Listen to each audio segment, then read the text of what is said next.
Zee 24 तास एक पाऊल पुढे। तर जन्मगाठ या मालिकेतही कलाकारांनी वटपौर्णिमा मोठ्या उत्साहात आणि आनंदात साजरी केली। चला तर मग थेट मालिकेतल्या स्त्री वर्गाकडूनच जाणून घेऊया त्यांच्या या सणाविषयी।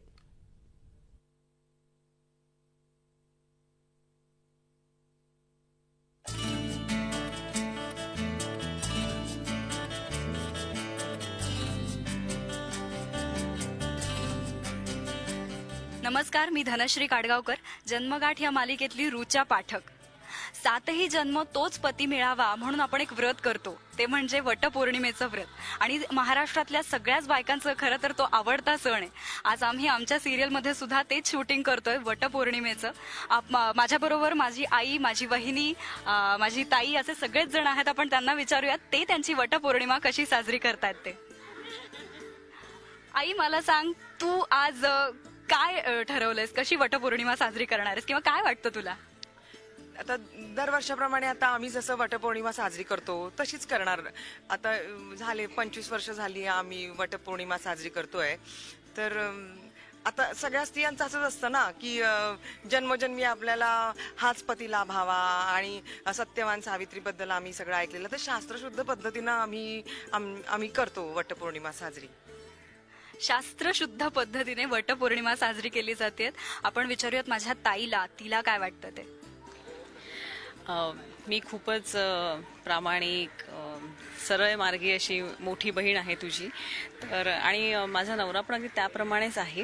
म्हणजे माझ्या आईचा जावई अगदी सद्गुणी आहे, सासऱ्यांचा आदर ठेवणारा, सगळ्यांची काळजी घेणारा। तर अगदी पारंपरिक पद्धतीने वटपौर्णिमा हा उत्सव मी साजरा करते, व्यवस्थित उपास वगैरे करून। यावर्षी पण तो साजरा केला।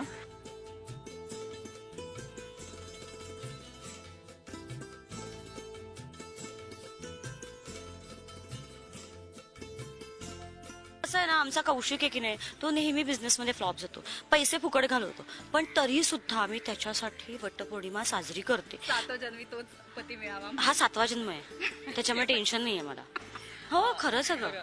आता म्हणजे आम्हाला पण खूप एक मोठा प्रश्न पडलाय। म्हणजे आमची तर वटपौर्णिमा झाली आहे, पण आम्हाला हा प्रश्न पडलाय दोघींनाही हा, आणि आम्ही ठरवलेलंच आहे की आता रुचाची ही वटपौर्णिमा येणार कशी साजरी करेल जेव्हा तिचं लग्न होईल। आता सांगा मला, मी माझी वटपौर्णिमा कशी साजरी करेन। खरं सांगू, मला माझ्या आईसारखीच माझी वटपौर्णिमा साजरी करायची। ती जसं अप्पांवरती इतकं प्रेम करते, त्यांच्या कुठल्याही परिस्थितीत, कुठल्याही क्षणी त्यांना सपोर्ट करत असते। आम्हा मुलींना, माझ्या वहिनीला, आमच्या सगळ्यांनाच, फॅमिलीला धरून असते। तसंच मला व्हायचंय, आणि तशाच पद्धतीने मलाही वटपौर्णिमा साजरी करायची। मिळालं उत्तर? रेवाताई, आदित्य बरोबरच नाही, सध्या तरी मी ते सांगणार नाही, कारण ते जरा असं एका गुपित आहे, एका गोल डब्यात। ते नंतर आपल्या समोर येईलच।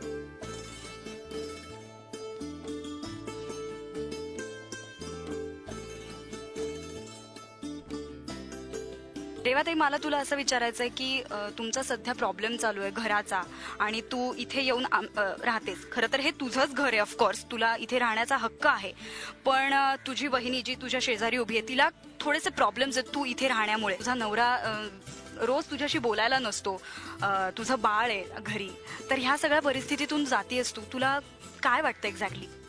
मला असं वाटतं की आयुष्यामध्ये दुःख आणि सुख हे दोन्ही बरोबरीनेच येत असतं। म्हणजे जेव्हा दुःख येतं तेव्हा त्याच्या मागणं सुख हे जास्तीत जास्त तुम्हाला येतं।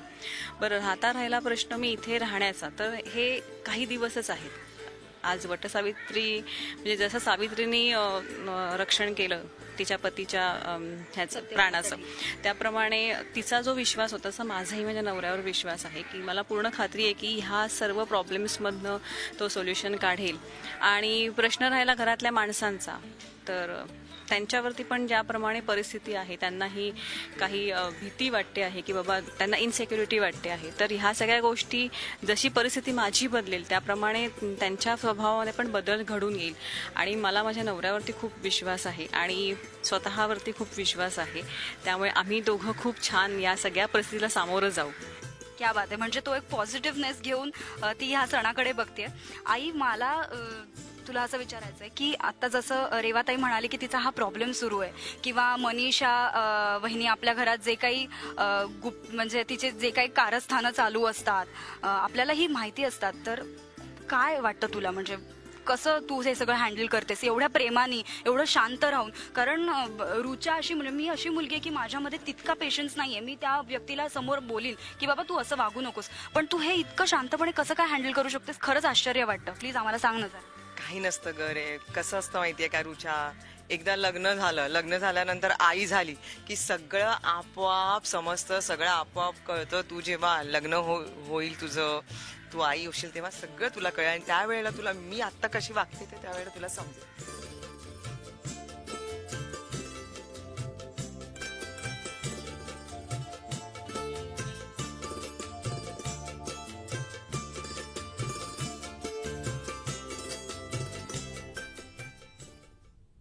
झी 24 तास, एक पाऊल पुढे.